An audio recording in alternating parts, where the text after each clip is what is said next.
Jadi baru-baru ini Kemendagri menerbitkan Peraturan Menteri Dalam Negeri Nomor 73 Tahun 2022 ini tentang pencatatan nama pada dokumen kependudukan. Ini Bapak Ibu perlu dipahami ketika Bapak Ibu orang tua siswa memberi nama pada anaknya harus sesuai dengan kaidah-kaidah yang sudah ditetapkan oleh Kementerian Bapak Ibu. Yang pertama perlu kita pahami, pencatatan nama untuk di dokumen kependudukan ya, termasuk KK dan KTP itu yang pertama harus mudah dibaca, tidak bermakna negatif dan tidak multitafsir.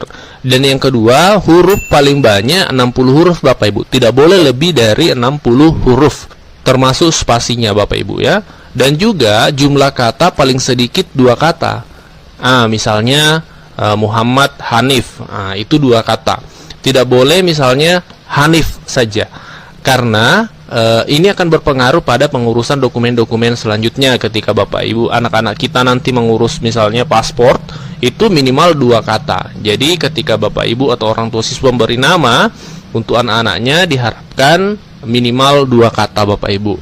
Nah pertanyaannya adalah pasti Bapak Ibu bagaimana dengan yang sudah terlanjur 1 kata. Nanti akan kita bahas di peraturan ini juga dijelaskan secara detail. Silahkan disimak sampai tuntas Bapak Ibu ya. Dan selanjutnya di pasal 5 dijelaskan tentang tata cara pencatatan nama kependudukan dilarang. Yang pertama disingkat. Nah tidak boleh disingkat Bapak Ibu. Misalnya Muhammad Hanif disingkat menjadi Muh Hanif.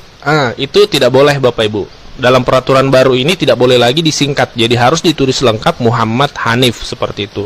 Kemudian tidak menggunakan angka dan tanda baca. Jadi bisa seperti selama ini dari Kemendagri memantau ada nama yang menggunakan angka ya dan tanda baca, itu tidak boleh. Kemudian yang selanjutnya dilarang juga mencantumkan gelar pendidikan dan keagamaan Bapak Ibu pada akta pencatatan sipil. Jadi ketika nantinya mengurus untuk dokumen kependudukan dilarang untuk mencantumkan gelar pendidikan SPD, SSOS, SE. Misalnya Muhammad Hanif SSOS itu tidak boleh. Cukup ditulis Muhammad Hanif seperti itu. Dan juga gelar keagamaan, informasi yang kami dapatkan gelar keagamaan ini termasuk misalnya contohnya Haji, ya itu tidak Muhammad Hanif, itu tidak boleh Bapak Ibu. Cukup ditulis namanya saja, tidak boleh mencantumkan gelar, baik itu gelar pendidikan maupun gelar keagamaan. Ini berdasarkan aturan dari Permendagri Nomor 3 Tahun 2022. Ini aturan baru Bapak Ibu ya. Di pasal 8 dijelaskan Bapak Ibu, ini perlu kita pahami sama-sama. Pada saat peraturan ini sudah mulai berlaku, pencatatan nama pada dokumen kependudukan yang dilaksanakan sebelumnya dinyatakan tetap berlaku. Artinya Bapak Ibu yang terlanjur misalnya menyingkat Muhammad jadi Muh ya, kemudian di KTP-nya ada gelar, itu tetap berlaku Bapak Ibu, karena aturan ini tidak berlaku surut. Artinya peraturan ini berlaku sejak tanggal ditetapkan, yaitu di tanggal 21 April 2022.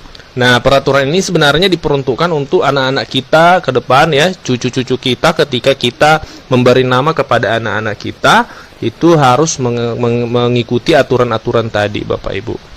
Di antaranya mudah dibaca ya, jumlah huruf tidak boleh lebih dari 60 huruf ya. Kemudian paling sedikit 2 kata. Itu yang diharapkan. Kemudian juga yang dilarang tadi adalah tidak boleh disingkat ya, tidak boleh disingkat namanya. Kemudian misalnya Abdullah menjadi ABD ya, seperti itu.